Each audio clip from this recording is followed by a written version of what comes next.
Sarganam adir antascha madhyam chaivaham Arjuna adhyatma vidyanam vada pravadatam aham. Of all creations, Krishna says, I am the beginning and the end and also the middle. Of Arjuna, of all sciences, I am the spiritual science of the self. And among logicians, I am the conclusive truth. Purport by Srila Prabhupada. Among the created manifestations, the first is the creation of the total material elements. As explained before, the cosmic manifestation is created and conducted by Mahavishnu, Garbhodakshay Vishnu, and Kshirodakshay Vishnu. And then again, it is annihilated by Lord Shiva. Brahma is a secondary creator. All these agents of creation, maintenance, and annihilation are incarnations of the material qualities of the Supreme Lord. Therefore, he is the beginning, the middle, and the end of all creation.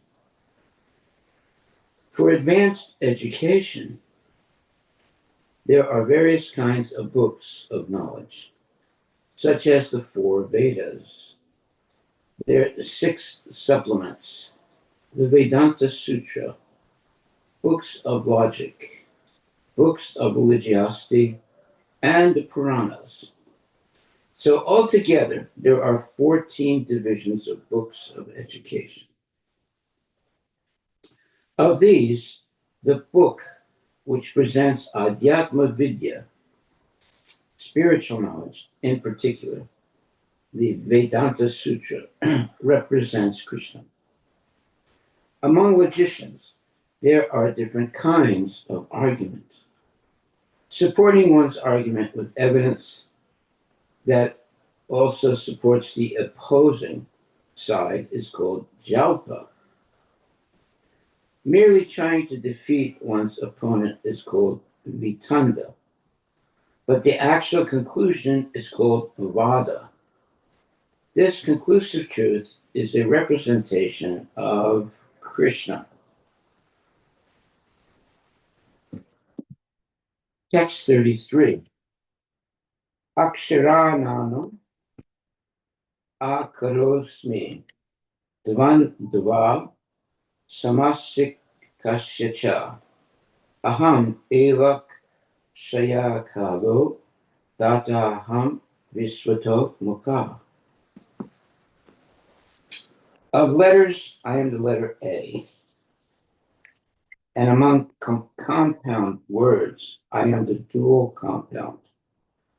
I am also inexhaustible time, and of creators, I am Brahma.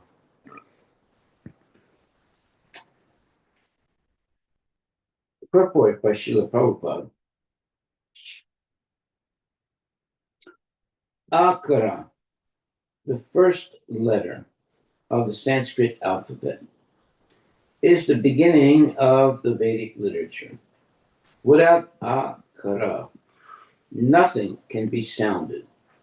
Therefore, it is the beginning of sound. In Sanskrit, there are also many compound words, of which the dual word, like the Ramakrishna, is called Dvandva. Dvandva. In this compound, the word Rama and Krishna have the same form, and therefore the compound is called dual. Among all kinds of killers, time is the ultimate because time kills everything. Time is the representative of Krishna because in due course of time, There will be a great fire, and everything will be annihilated. Among the living entities who are creators, Brahma, who has 4 heads, is the chief. Therefore, he is the representative of the Supreme Lord Krishna. Text 34. I am all devouring death, and I am the generating principle of all that is yet to be.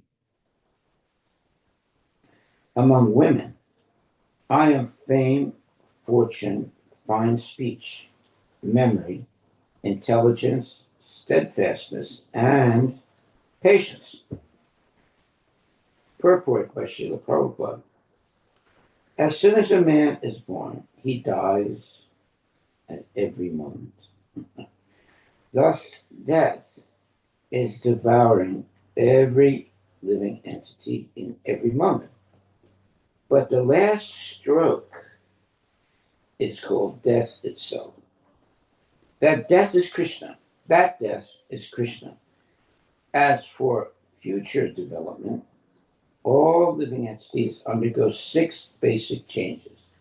They are born, they grow, they remain for some time, they reproduce, they dwindle, and finally they vanish. Of all of these changes, the first is deliverance from the womb, and that is Krishna.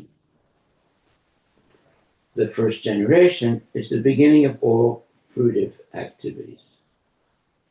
The 7 opulences listed: fame, fortune, fine speech, memory, intelligence, steadfastness, and patience, are considered feminine. If a person possesses all of them or some of them, he becomes glorious.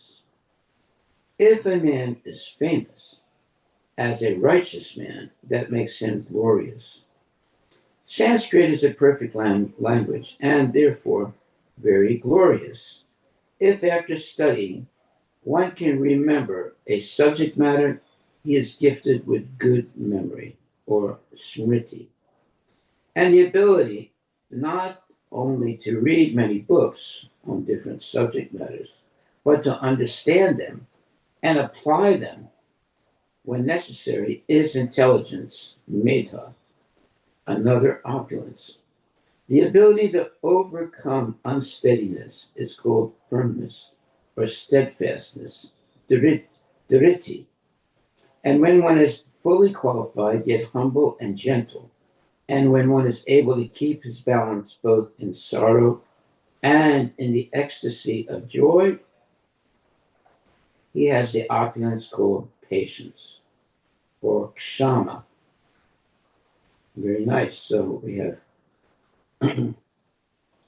the 7 opulences are listed: fame, fortune, fine speech, memory, intelligence, steadfastness, and patience. They are considered feminine qualities. That doesn't mean men cannot have them. Men can also have those qualities. So, therefore, if a man is famous as a righteous man, that makes him glorious. Sanskrit is a perfect language and is therefore very glorious. If after studying one can remember a subject matter, he is gifted with a good memory or smriti, and the ability not only to read many books on different subject matters, but to understand them and apply them when necessary is intelligence or meta, another opulence. The ability to overcome unsteadiness is called firmness or steadfastness, dhriti. And when one is fully qualified, yet is humble and gentle, and when one is able to keep his balance both in sorrow and in the ecstasy of joy, he has the opulence called patience or shama. So we have what's called smriti, Meda, Dhriti, and Shama. Okay, text 35. Of the hymns in the Samaveda, I am the Brihat Sama. Of poetry, I am the Gayatri. Of months, I am Margasira, November, December. And of seasons, I am the flower-bearing spring. See, these are all explanations of how to understand Krishna.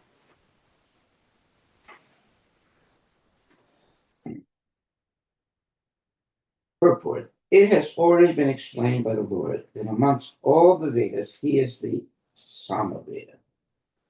The Samaveda is rich with beautiful songs played by various demigods.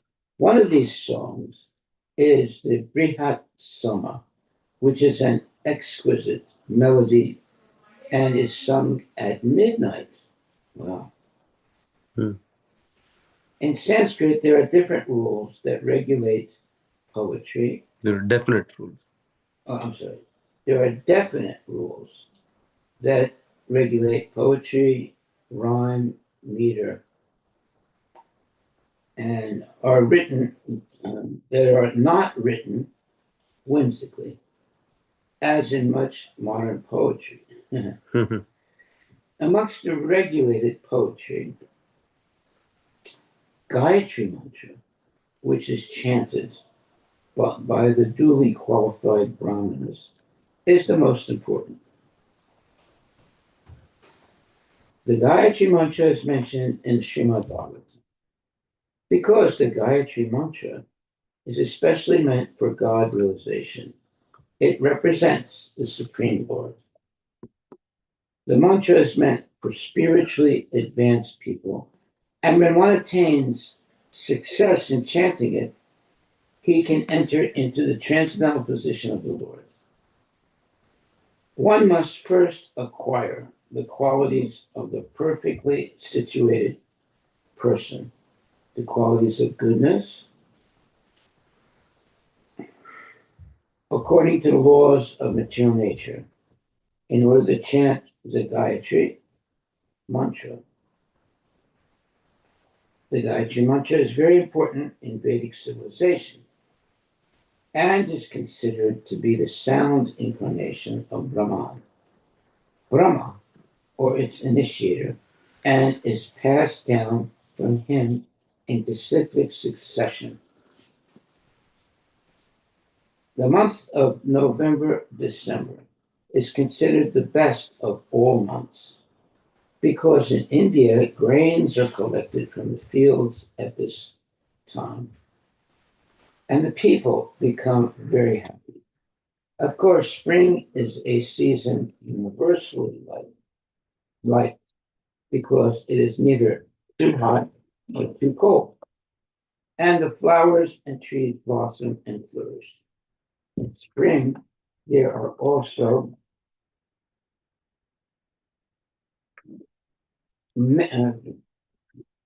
sorry.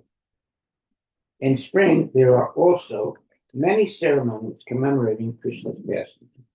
Therefore, this is considered to be the most joyful of all seasons. Well, that's very good. Mm-hmm. And it is the representative of the Supreme Lord Krishna. Harivilas. Text 36. I am also the gambling of cheats. And of the splendid, I am the splendor. I am victory. I am adventure, and I am the strength of the strong. Purport. There are many kinds of cheaters all over the universe. Of all cheating processes, gambling stands supreme and therefore represents Krishna. As the Supreme, Krishna can be more deceitful than any mere man. If Krishna chooses to deceive a person, no one can surpass him in his deceit. His greatness is not simply one-sided, it is all-sided. Wow. Can't cheat Krishna. He's the supreme cheater. Among the victorious, he is victory. He is the splendor of the splendid. Among the enterprising and industrious, he is the most enterprising, the most industrious. Among adventurers, he is the most adventurous. And among the strong, he is the strongest. When Krishna was present on earth, no one could surpass him in strength. Even in his childhood, he lifted Govardhan Hill. No one can surpass him in cheating. No one can no one can surpass him in splendor, and no one can surpass him in victory. No one can surpass him in enterprise, and no one can surpass him in strength. Wow. Mm-hmm. And that means he's the Supreme Personality of Godhead. Text 37. Of the descendants of Vishnu, I am Vasudeva, and of the Pandavas, I am Arjuna. Of the sages, I am Vyasa, and among great thinkers, I am Usana. Purport. Krishna is the original Supreme Personality of Godhead, and Baladeva is Krishna's immediate expansion. Both Lord Krishna and Baladeva appeared as sons of Vasudeva. So both of them may be called Vasudeva. From another point of view, because Krishna never leaves Vrindavana, all forms of Krishna that appear elsewhere are his expansions. Vasudeva is Krishna's immediate expansion. So Vasudeva is not different from Krishna. It is to be understood that the Vasudeva referred to in this verse of Bhagavad Gita is Baladeva or Balarama, the sole source of Vasudeva. The immediate expansion of the Lord is called Svamsa, personal expansion. And there are also expansions called Vibhinamsa, separated expansions. Amongst the sons of Pandu, Arjuna is famous as Dhananjaya. He is the best of men and therefore represents Krishna. Among the Munis, or learned men, conversant in Vedic knowledge, Vyasa is the greatest, because he explained Vedic knowledge in many different ways for the understanding of the common mass of people in this age of Kali. And Vyasa is also known as an incarnation of Krishna. Therefore, Vyasa represents Krishna. Kavis are those who are capable of thinking thoroughly on any subject matter. Among the Kavis, Usana, Shukracharya was the spiritual master of the demons. He was an extremely intelligent and far-seeing politician. Thus, Shukracharya is another representative of the opulence of Krishna. Text 38. Among all means of suppressing lawlessness, I am punishment. And of those who seek victory, I am morality. Of secret things, I am silence. And of the wise, I am the wisdom. Purport by Srila Prabhupada. There are many suppressing agents, of which the most important are those that cut down miscreants. When miscreants are punished, the agency of chastisement represents Krishna. Among those who are trying to be victorious in some field of activity, the most victorious element is morality.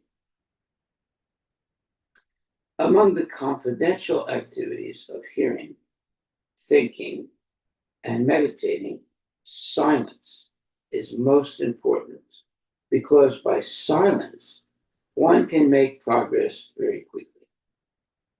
The wise man is he who can discriminate between matter and spirit, between God's superior and inferior natures. Such knowledge is Krishna himself. All that is wonderful statements. Text 39. Furthermore, O Arjuna, I am the generating seed of all existences. There is no being, moving or non-moving, that can exist without me. Purport. Everything has a cause, and that cause or seed of manifestation is Krishna. Without Krishna's energy, nothing can exist. Therefore, he is called omnipotent, meaning he has all potencies. Without his potency, neither the movable nor the immovable can exist. Whatever existence is not founded on the energy of Krishna is called Maya, that which is not. Nice. Text 40. O mighty conqueror of enemies, there is no end to my divine manifestations. What I have spoken to you is but a mere indication of my infinite opulences. Purport of Srila Prabhupada. As stated in the Vedic literature, although the opulences and energies of the Supreme are understood in various ways, there is no limit to such opulences. Therefore, not all the opulences and energies can be explained. Simply a few examples are being described to Arjuna to pacify his inquisitiveness. Well, that's very important. Arjuna is very inquisitive. We should also be very inquisitive, asking questions, always trying to understand what things mean. Text 41. Know that all opulent, beautiful, and glorious creations spring from but a spark of my splendor. Wow. Any glorious or beautiful purport, any glorious or beautiful existence should be understood to be but a fragmental manifestation of Krishna's opulence. Whether it be in the spiritual or material world, anything extraordinarily opulent should be considered to represent Krishna's opulence. Okay. Text 42. Atava Bahanaitena Kim Yatina Tavarjuna Kristavyaham Idam Krishnam Ekam Sena Stito Jagat. Very famous verse. But what need is there, Arjuna, for all this detailed knowledge? With a single fragment of myself, I pervade and support this entire universe. Wow, what a wonderful statement. The Supreme Lord is represented throughout the entire material universes by his entering into all things as the Supersoul. The Lord here tells Arjuna that there is no point in the understanding how things exist in their separate opulence and grandeur. Yeah, nothing is independent of Krishna, in other words. He should know that all things are existing due to Krishna's entering them as Supersoul. From Brahma, the most gigantic entity, on down to the smallest ant, all are existing because the Lord has entered each and all and is sustaining them. Yes, so therefore, we should see Krishna in every living entity, in everything that's living. We have to understand that Krishna has entered into and therefore is sanctified. Can we see Krishna in also the heinous acts that are done by the demons, Maharaj? The demons cannot act without the Krishna's help knowledge. of Krishna. Mm. Yeah, so everything. But the whole idea of a demon is that they are forgetful of Krishna. Mm. Therefore, they engage in sinful activities.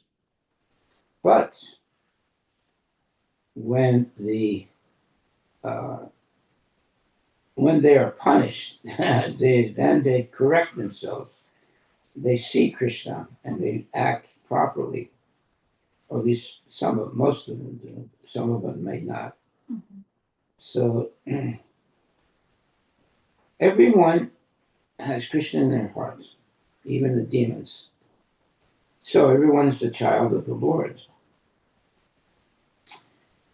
When they are not Krishna conscious, they suffer unnecessarily. So all the bad people that cheat, lie, kill, Yeah. they always get bad karma, Mm-hmm. and they suffer tremendously. Mm-hmm. Why? Because Krishna is in their heart, and he's not pleased by their sinful activities. But if they change their, let's say, way of acting and start acting as devotees, then Krishna, even though they have committed sinful activities before, and Krishna will forgive them and give them a chance to also engage in devotional service. However, there are different degrees of sinful activities. So, if someone is like a murderer, well, they can also be forgiven, but their punishment will never be forgotten. Mm-hmm. In other words, they will be punished Mm-hmm. for their very sinful activities. So the best thing is to always be a well-wisher of everyone and not engage in any sinful activities. Very good. Okay, so I think I'll stop right there. Mm-hmm. We are on text 42. We'll start from that tomorrow. Yes, Maharaj. All right. Thank you very much, my dear devotees. Are there any questions? Hare Krishna Guru Maharaj, please accept my humble obeisances. All glories to Srila Prabhupada. Just a quick question. Are you coming to the temple today? Yes. Thank you. All right, you can start your travel, Mataji. She's going to travel? No, it takes 20-30 minutes for Mataji to come. She was looking for a heads up. Asking. Yeah, that's what She she doesn't asked. want to come. She knows I'm going to be. Okay, good. All right. Well, thank you very much, my dear devotees. Please chant Hare Krishna. Hare Krishna. And be happy. Hare Ram. Okay, so we will